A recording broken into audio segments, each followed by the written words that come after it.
Hello YouTube, this is what if Deku fell into the underground. By underground I mean like Undertale underground, just so you know. I'm not talking about hell, because I don't know what you weirdos are into, but yeah. So, first of all, Deku will be quirkless in this, and it's part of the reason why he ran away. And Deku was an orphan, so yes. So, we continue. Well, I am What If Logic, and you guys can just call me Logic.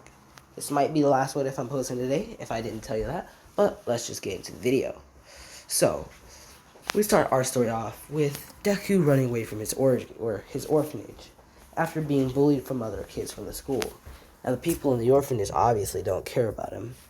So, Deku, he runs up to the mountain where he hears where people never. Oh yeah, this is what if Deku fell into the underground pacifist route.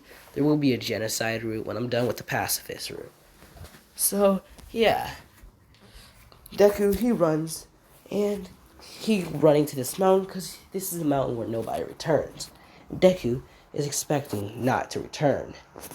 So Deku, he reaches the mountain as he sees he doesn't see, because he wasn't paying attention, as he falls into a cave, which he falls into the underground. So Deku is continuously falling as he finally hits the ground. I really don't know which way I want to take this, if Deku is like the first fallen human, which is Chara, but nah, this is Deku falling after all the events of Chara and her and Azrael dying. So yeah, Deku falls into the underground. So he lands on a patch of flowers, but still, he does injure his head, causing it to bleed. Deku is about 8 years old now. 8 to 7 years old. So, Deku, he gets up, and he starts to look around. He grabs his head, because it's like in pain, and his vision is blurry.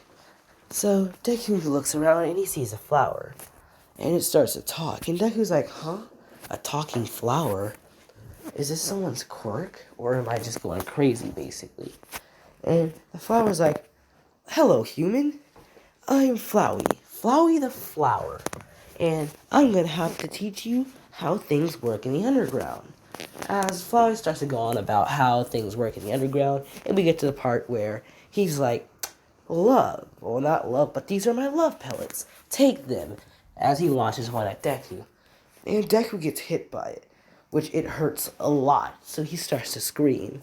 As Flower's like, you idiot. As he basically starts to try to shoot more. Well, he forms an entire circle around Deku, as Deku's starting to cry. And what do you know? Our girl Toriel comes in. Mama Goat. And she saves Deku. So she goes over to Deku and she's like, are you alright, my child? As Deku looks over at Toriel, and he's just basically confused to all hell at this point. He just doesn't even know what's going on. He's like, are these quirks, or am I just going crazy, basically? Like, he's like, whatever. As Deku passes out, Toriel picks him up and she brings him to her house, which I really don't remember the route, but yeah. She passes Napska Bluk, or Napska, I can't pronounce this man's name. Pernapska Bluk, Naspra Bluk, whatever. Napska Bluk. I'm pretty sure that's how you pronounce it. My friendly frogs and everything. So Deku awakens in, a boy's room, or a child's room, and he looks around as he sees a bunch of toys on the ground and a bunch of books. So Deku gets up. And pause really quick. So Deku gets up and he starts to look around. So he's like, toys on the ground, books on the shelves, and he gets up. Toriel hears him as he goes into the room. Deku does have a bandage on his head, and he's like, oh, I feared that, and on his arm too, because his flower shot him there. So she's like, well, and humans can learn magic in this. It's just that they forgot how to, because the appearances of quirks. So not quirks, but yeah. Humans forgot the knowledge of basically magic a long time ago. But yeah, most of the parts is just Deku traveling through the underground. He's probably not gonna escape, well, until part 12, but yeah. Let's just continue. So Deku looks around as he's holding Toriel's hand, and she's taking him outside. Toriel has already introduced himself, and Deku, for some reason, he wants to call her Mom.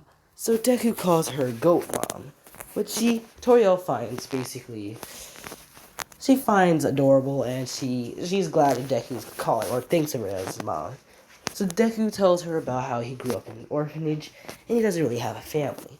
So Toriel feels bad. She's like, "Oh right, I was gonna teach you something."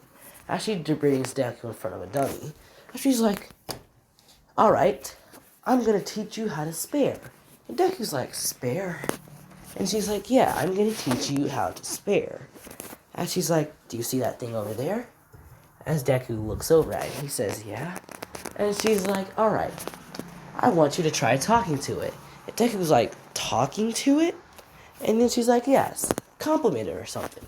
Deku looks at it and he's like, "Well, you look very stunning today," he says with a smile, which nothing happens. So Deku just starts to basically smile and look back. Toriel's like, "That was pretty good for your first try." And she starts to laugh awkwardly, and she grabs Deku's hand, taking him to the puzzles. So Toriel's teaching Deku how to use the puzzles as they finish that. So Toriel leaves Deku in a spot as she runs and she hides behind a pillar. So Deku, he is walking and he's calling out for Toriel as he starts to cry.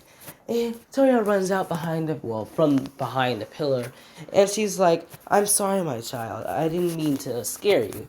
She was like, "I was just testing you to see if you can basically survive on your own." Which Deku's like, "Sorry, I failed the test." She's like, "No, after everything you've been through, I'm pretty sure that you've done well." So she grabs Deku and she brings him as she starts to bake a butterscotch pie, basically.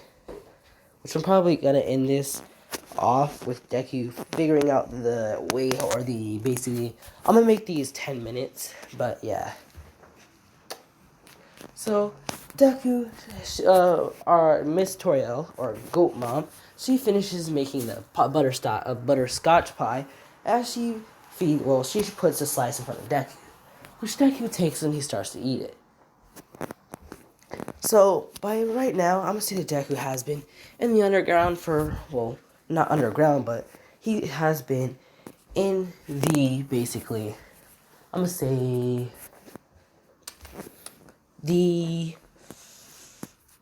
what's it called? The ruins. He's been in the ruins for a week now. And he has made friends with Napstablook.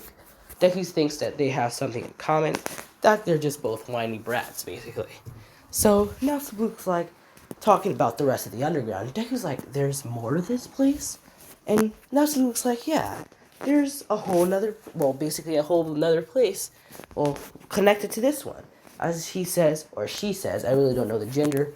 She says, "Well, I mean, if I thought Toriel would tell you this." As Napstablook basically jumps, and she's like, "Maybe I wasn't supposed to tell you this. I'm so sorry," as she runs away. I'm just gonna assume it's a female. So Deku's like, Napstablook, which Deku does classify as a male. No gender changes. So he's like, basically he goes into the house, back into, the house where Toriel lives. So Deku, he asks Toriel if there is any more to the underground, or the ruins. Which he says, "No, there isn't, my child." As Deku's like, "Alright."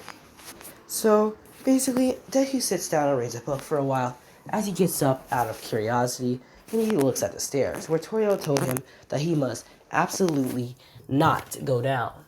So Deku, he walks down the stairs as he looks down the hall, which is dark.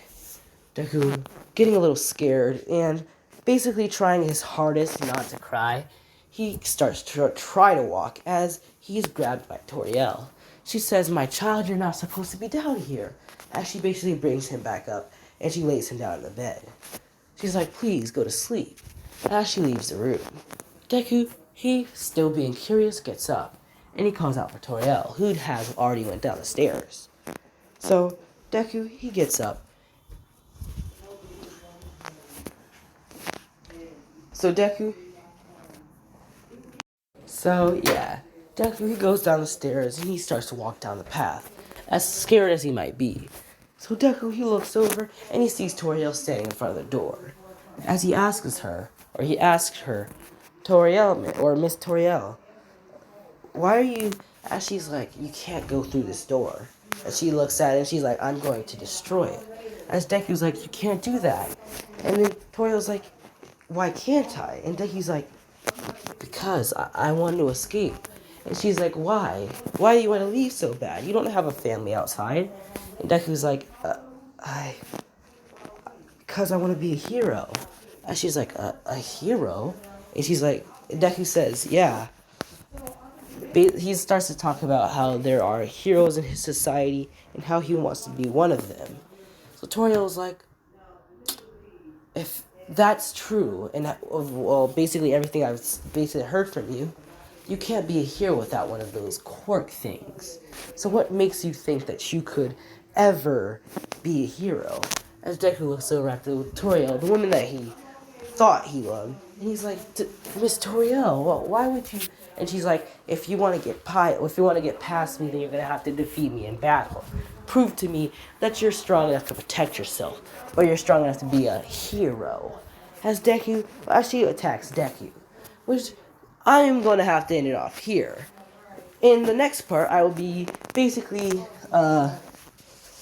continuing off of basically this part on Deku basically fighting Toriel, and then I will get into basically Deku meeting Sans and Deku meeting Papyrus, which I'll probably end it off on Deku versus Papyrus. So yeah, the like goal for this video will be 10 likes, just because I don't know how well this what if will do. But if it can get a lot of likes, if you guys get 50 likes on this video, I will post the genocide run, or the genocide route of this what if. And if you don't, whatever. And if you get past 10, I'll just post the next video tomorrow or something. But thank you for watching my channel, and enjoy my music before I basically turn this off. I'm not gonna do that to y'all, but goodbye, have a beautiful night.